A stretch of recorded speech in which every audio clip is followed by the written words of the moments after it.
Coming up on this week's Collegian Report, we'll let you know this week's guest on the Conversations with Kojo podcast. Plus, an old dining place has a new look. We'll tell you about how one campus restaurant got a facelift. And see how one man is working to bring sound to silent films.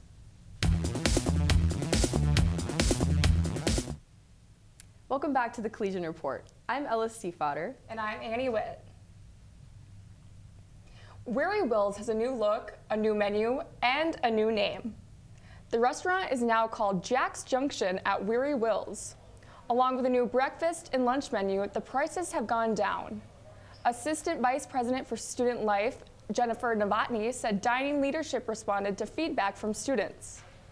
We just heard more generally from the halls and the students that represented the halls that the menu price point was an issue, and they were kind of like meh about burgers. Jack's Junction is open Monday through Friday, 7 a.m. to 8 p.m. Students were introduced to the art of silent films earlier this week. Ben Modell, a silent film accompanist, showcased 2 Charlie Chaplin films on Monday and Tuesday. He also spoke to a class on Tuesday afternoon. Modell is a resident film accompanist at the Museum of Modern Art in New York. Over the past 44 years, he's been bringing these films to life. Modell says he loves showing people new art forms.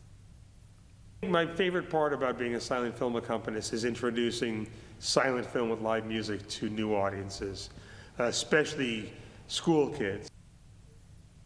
The event was part of the Woodbine production series. The next event will feature a jazz orchestra in February. This week on the Conversations with Kojo podcast, student Jordan Romling talks with Jeremy Waltner, second-generation publisher and editor for the Freeman Courier. You can subscribe to the podcast on Spotify, Apple Podcasts, and Podbean. Up next, we'll tell you how SDSU got involved in the swine industry, coming up on the Ag Report. And how volleyball had a big win. We'll have Cordell with sports. The Collegian is SDSU's student-run newspaper. For 140 years, the Collegian has provided students, faculty, and staff with everything they need to know. You can pick up an issue on Wednesdays at locations all around Brookings or view it online at sdsucollegian.com. Collegian Radio on KSDJ is SDSU's student-run radio station. For over 30 years, the radio has been on air to broadcast music and news for students, faculty, and staff. You can listen to Collegian Radio on KSDJ by tuning into 90.7 in your car or listening online at sdsucollegian.com. Welcome back. I'm Ella Stiefvater with your Jackrabbit Ag Report. South Dakota is a top 10 swine producing state, but most people wouldn't know it. Producers aim to show the importance of swine production during Swine Day on Tuesday. It's a day for the swine industry in South Dakota to see the latest research and trends. This gives producers a chance to visit campus and interact with swine professors and leaders in research. Assistant Professor in Animal Science and Swine Day speaker Eric Weaver says the purpose of the event is to grow swine production in South Dakota. They can take back to their operations and where they can make some changes and maybe improve their operations. So reduce some of their costs, maybe increase some of their productivity, those types of things. If that sounds like something you want to get involved in, you can reach out to an SDSU Extension Swine Specialist. Hundreds of FFA students came to campus for the annual Jackrabbit Invite on Thursday. The event tested their leadership and communication skills. We'll show you how the event is helping shape the next generation of ag leaders in our next newscast. The SDSU Dairy Club is bringing back its popular cheese boxes, their biggest fundraiser of the year. Orders are due December 1st, but you can also grab a box at the SDSU Dairy Bar between December 11th and 17th. Proceeds from the sales help support student scholarships, travel to dairy industry events, and international learning trips. For more information or to order, you can visit the Department of Dairy and Food Science website. And with those boxes, I know a lot of people buy them as gifts for the holidays too. And with the holiday season coming around, the weather also is feeling that way too. We have Jordan with the weather. Yeah, Annie, we'll get pretty cool this weekend. Today there's chances of rain and possibly flurries. The projected high is around 48 and you can expect gusts up to 25 miles per hour. Tonight will cool down to the upper 20s. Saturday will be mostly cloudy with a chance of rain and snow and a high in the upper 30s. Saturday night will cool down to 15 degrees. Sunday is looking to be cold with a high of 30 degrees but mostly sunny. At night we'll cool down to a chilly 12 degrees.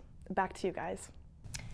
Wow, well, looking at the weather on Saturday, I think it's a really good thing the football team will be inside tomorrow. I agree, and hopefully that will help with their performance and the turnout of the game. Yeah, we'll see if it runs smoother than last week. SDSU football was handed its second loss in a row, this time to the Indiana State Sycamores. Luke Marble opened the Jackrabbits' first drive of the game by nearly throwing an interception, but he would bounce back a few plays later, finding Alex Bullock deep down the field to move the change. After the promising opening drive stalled, SDSU would take a 3-0 lead, kicking a 44-yard field goal. The lead wouldn't last long as SDSU would allow a kickoff return for a touchdown the next play. The SDSU offense would go flat, just putting up 3 points the rest of the half and going into halftime down 10-6. The offense came out of the half still sputtering, with the only score in the third being a Sycamore touchdown that put them up 17-6. The only Jackrabbit touchdown of the game would come in the fourth quarter when Marble finds Bullock in the back corner of the end zone to cut the lead to 17-12. The Jacks would eventually fall 24-12 and take their second loss of the season, putting their record at 7-2. Dan Jackson said this regarding his team's performance. We need to get better. We need to respond the right way. I do believe in our players that they will. They can come back to work and be able to attack what is a big game next week for us and find ways to improve. The Jacks will now travel to Vermilion to take on the 6-5 Coyotes, who are currently ranked number 25. Kickoff is scheduled for 3 p.m. this Saturday, and you can find the game on ESPNU. Last Saturday against the Coyotes, SDSU volleyball got a 3-2 win. At match point, up 14-8, it would be Zagunts, and she wouldn't be denied this time, giving the Jacks a 3-2 match win to move to a perfect 12-0 in conference play. Dan Georgalis gave his insights on the match. Us staying clean was really what allowed us to play high-level volleyball today. You see a lot of unforced errors. Our block really came along and scored points, but they had more kills and more attempts than us by a good bit, and it's just because we were able to stay clean and not produce points for them, and I think that is really the story of the match. Men's basketball has got off to a fast start to open the season with a 2-0 start after a 75-66 win over Merrimack on Monday and a 68-62 win over Dakota State last night. They will now travel to Cedar Falls, Iowa to face the University of Northern Iowa on Sunday. Tip-off is scheduled for 1 p.m. Women's basketball will have a chance to follow suit and start 2-0 tomorrow night when they host Rice after a 78-62 win over Creighton on Monday night. Tip-off against Rice is 7 p.m. tomorrow. The Jackrabbits women's soccer team is now 1 win away from being Summit League champions after getting a 1-0 win over Omaha last Saturday. They took on number 2 seeded Denver yesterday afternoon with a 1-0 final to move on to the championship game. The Jackrabbits will now play the number 1 seeded Oral Roberts Golden Eagles this Sunday at 1 p.m. You can stream the game on Midco Sports Plus. Well, it sounds like a really exciting weekend in sports once again. Yeah, so much to watch and pay attention to. Yeah, a lot of big games coming up. Thanks, Cordell.